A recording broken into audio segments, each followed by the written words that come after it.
Hello, my dear children. Children, I am back with another new chapter in SST. That is lesson number 11 from your SST book, Our Constitution. In this chapter, we will learn about what do we mean by Constitution? What are the guiding principles of our Constitution? What are our fundamental rights and duties? So let's start with the chapter. First of all, what do we mean by Constitution? Children, as you all know, that our country was ruled by the British for almost 200 years. After a long and hard struggle, India got its independence from the British on 15th August 1947. Our leaders got together to form a government. One of the first things they did was to make a set of rules based on which the government would run. And this set of rules is known as a constitution. So, the constitution is the rules or laws according to which a country is governed from its constitution. So, having a constitution is a way of making sure that those who govern a country do not do just what they please. Any decision they take must follow the constitution. Just before we gained independence, the people elected a body called the Constituent Assembly and gave it the task of discussing and deciding upon our constitution. The Constituent Assembly then formed a committee to prepare the constitution, and this committee was headed by Dr. Bhim Rao Ambedkar. I hope you know who was Dr. Bhim Rao Ambedkar, B.R. Ambedkar. It studied the constitutions of many countries and came up with one that would suit us. The constitution prepared by the committee was discussed and approved by the Constituent Assembly and finally became our constitution on 26th January 1950. And we say we adopted our constitution on this day, which we call our I hope you know that what do we celebrate on 26th January every year? Yes, that is our Republic Day. This is why we celebrate 26th January as Republic Day. Now let's discuss few things about our constitution. Our constitution is the longest written constitution in the world.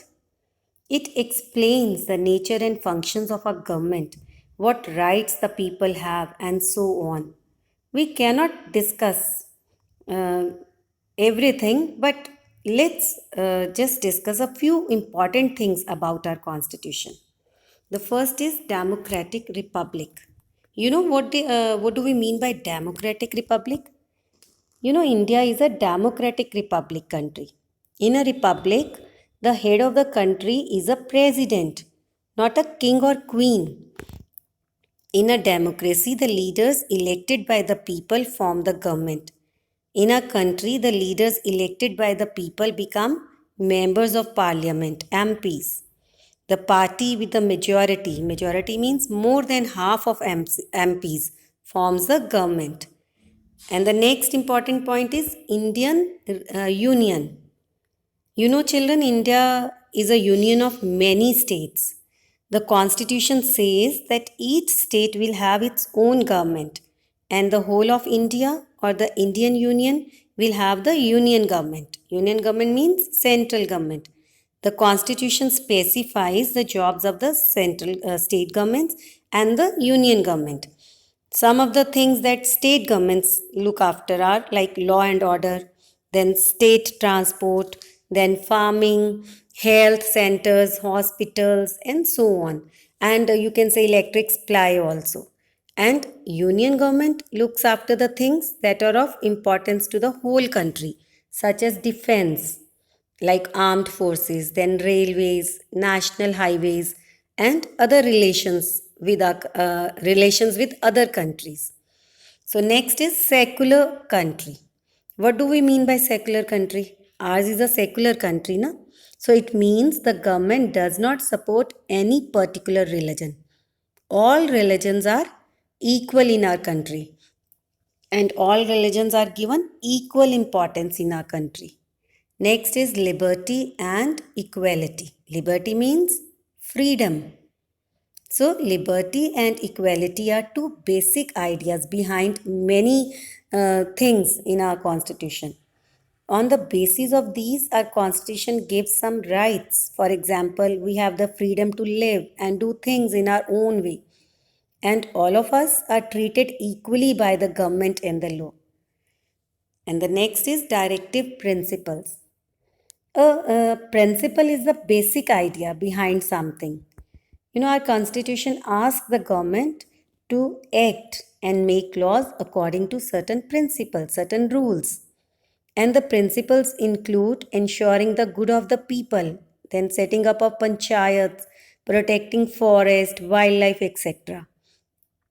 Laws have been made to help workers, women, tribals, and the backward caste. And government has also decided to provide free education to children between the ages of 6 and 14.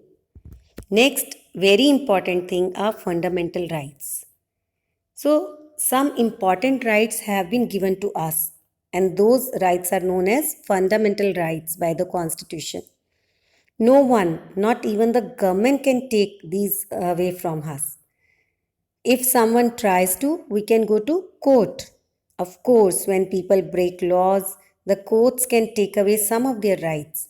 For example, people can be jailed for robbery. If someone uh, is a robber or something, that person can be sent to jail. This takes away some of their freedom. Now, here are the few fundamental rights. Let's discuss about the fundamental rights in detail.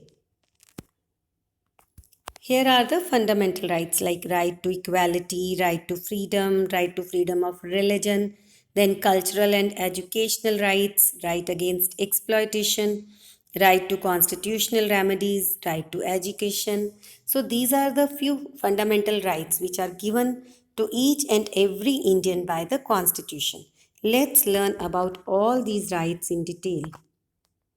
First is right to equality. Children, all Indians have equal rights. This means people cannot be stopped from doing a job, studying in an institution, buying property, entering a public place, and so on the basis of caste, religion, whether they are rich, whether they are poor. It also means that law is same for everyone. That means all are equal in India. All are equal. This right of equality is given by a constitution. Next is right to freedom. So all Indians have the right to lead their lives and express themselves freely. They can do any job they like. They can travel anywhere.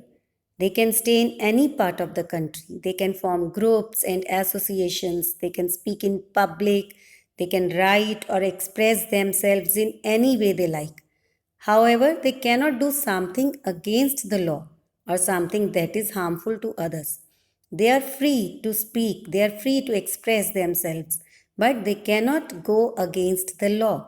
Whatever they want to do, they have to do within the boundary of law only. Next is right to freedom of religion. As already I told you that in India is a secular country. Any person, any Indian can follow any religion. Everyone can follow the teachings of his or her religion. People can build places of worship and spread their religion freely.